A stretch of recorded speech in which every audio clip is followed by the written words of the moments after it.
Halo, saya Dini Manik. Saya mau cerita sedikit soal nenek buyut saya yang nitis ke saya. Jadi saya mau mulainya dari cerita nenek buyut saya yang pada zaman penjajahan, pada saat masa perang, dia hamil nenek saya. Ayahnya seorang Belanda. Ayah dari nenek saya adalah seorang Belanda. Jadi nenek buyut saya itu bersama dengan orang Belanda dan hamil. Mereka tidak dapat bersama, mereka dipisahkan oleh ras. Jadi tidak dapat si Belanda ini menikahi atau mempertanggungjawabkan kehamilannya si nenek buyut saya ini. Keterangannya pada waktu itu orang Belanda yang berada di, jadi kayak lembaga yang menjembatani hubungan antara Belanda dengan masyarakat Indonesia, tidak mengizinkan kakek buyut saya untuk mempertanggungjawabkan kehamilannya kepada nenek buyut saya. Lalu mereka berpisah, ya. Kemudian anaknya harus dalam keadaan perut buncit, dia harus menikah dengan lelaki lain. Kakek saya tidak pernah ditemukan semenjak saat itu. Nah, berita ini saya dapat setelah saya dari Belanda. Ya, saya mengetahui catatan bahwa kakek buyut saya tidak pernah pulang ke Belanda. Nah, dari ceritanya kakek buyut saya pada waktu itu, dia diarahkan pokoknya dia minggat, dia diarahkan untuk pulang ke Belanda, tapi dia kabur gitu loh.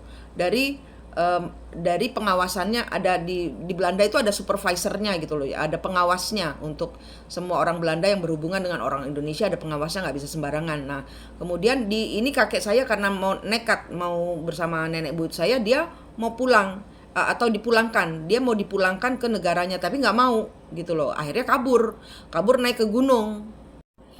Di gunung dia sembunyi. Nah, pada saat sembunyi itulah terjadinya kematian dari kakek buyut saya. Dia dibunuh oleh perompak orang Indonesia yang tidak suka dengan bule, tidak suka dengan penjajah, karena penjajah selalu bule dan itu mau kerja di pabrik.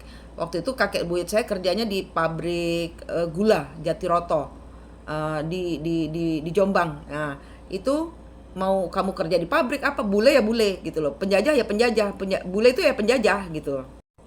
Terbunuhlah di gunung, di tempat pelariannya terbunuh. Tidak ada yang pernah mengetahui kematiannya. Saya ke Belanda, tidak ada yang tidak ada yang punya informasi bahwa kakek buyut saya sudah kembali ke Belanda. Berarti masih di Indonesia. Kematiannya saya dapat setelah saya bertemu dengan dimensi 4 dan saya berbicara dengan arwah leluhur saya, kakek buyut saya. Begitu dia menceritakan. Kenapa saya bilang saya ketitisan dari nenek buyut? Kenapa? Karena ceritanya sama.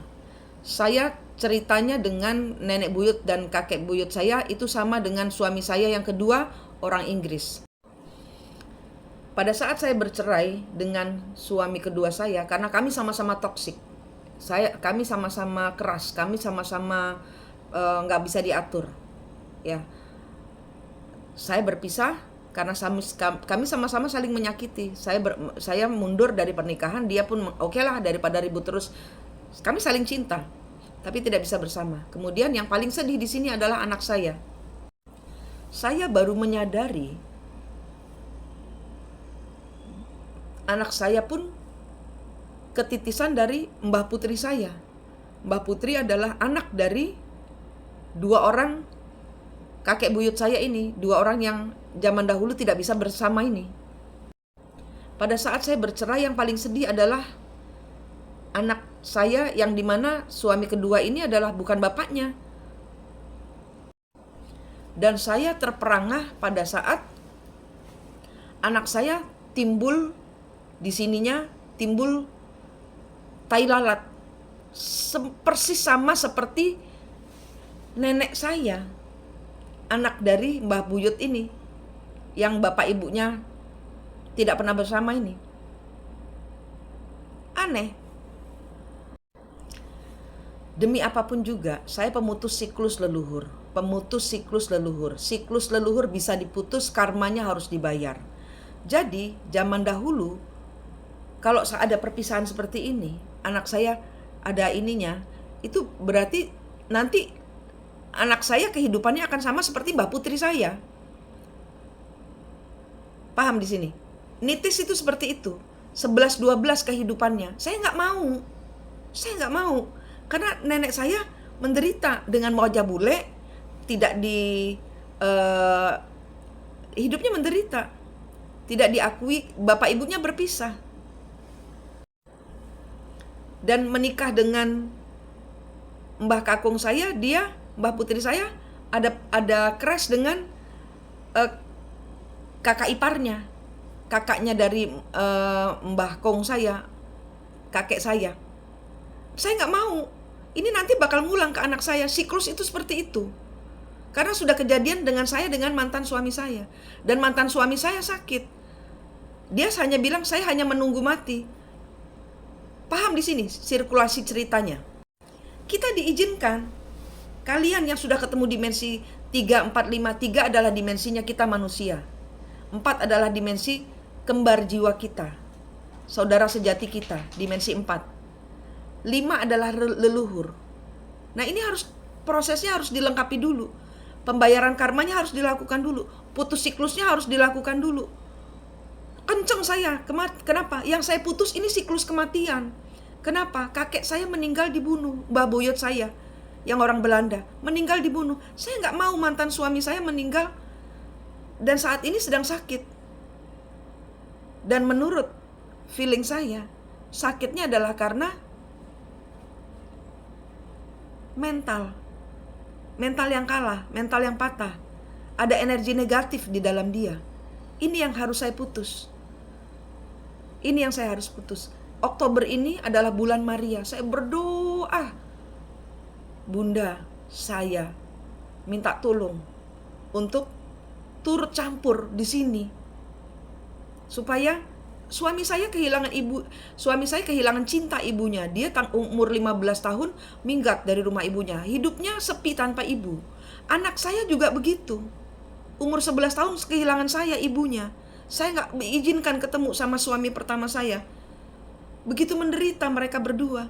Tuhan, izinkan saya menyatukan cinta kasih seorang ibu.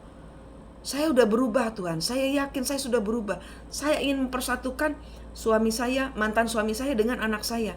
Saya akan menjadi kawan yang baik, ibu yang baik, mantan istri yang baik, sahabat yang baik buat mereka berdua. Ini siklusnya akan putus dengan kita berdoa, kita memutus, kita berjanji kepada Tuhan, kita benar-benar memperbarui hidup kita. NPD dan Twin Flame, NPD bisa sembuh, hanya saya yang ngajarin NPD bisa sembuh. Dan sudah banyak saya sembuhkan. Sekarang ada masalah ini di mana bulan Oktober saya berjuang untuk memutus siklus kematian. Suami saya tidak boleh mati. Tidak boleh mati dulu sebelum memperbaiki siklus. Dia harus ketemu, dia harus berbaikan, dia harus disatukan lagi energinya dengan leluhurnya anak saya. Di mana leluhurnya anak saya itu adalah anaknya dia. Anaknya kakek buyut dia. Yang zaman dahulu gak ketemu sama anaknya, terbunuh. Sekarang juga mau meninggal, gak bisa. Ini ketemu dulu, berbaikan dulu, sayang-sayangan dulu, baru Tuhan boleh ambil. Saya bilang, saya gak mau ngulang siklus. Nanti kalau ketemu lagi di kehidupan mendatang, paling tidak sudah tidak sama ceritanya. Sudah ngulang lagi cerita dharma, bukan lagi karma. Karena pengulangan siklus dalam kehidupan kita, di mana kita suami kedua, suami ketiga, suami keempat, sampai suami ketujuh, nggak selesai-selesai. Ini kenapa nggak bisa bahagia? Ya karena ini. Ada hal-hal yang harus kalian putuskan tali rantainya, siklusnya dituntaskan, dibayar karmanya. Betul-betul 100% Tuhan. Logikanya diganti logika ilahi. Baru ini semua finish, selesai. Dan bulan Oktober ada pemutihan. Kencenglah ke Tuhan, sujudkan hati 100% ke Tuhan. Logikanya bukan logika manusia, logika ilahi. Baru ini semua baru finish, bersih, total di depan Tuhan. Oke, semoga saya bisa membantu. Semoga siklus kalian bisa selesai dan bisa berbahagia selalu. Rahayu.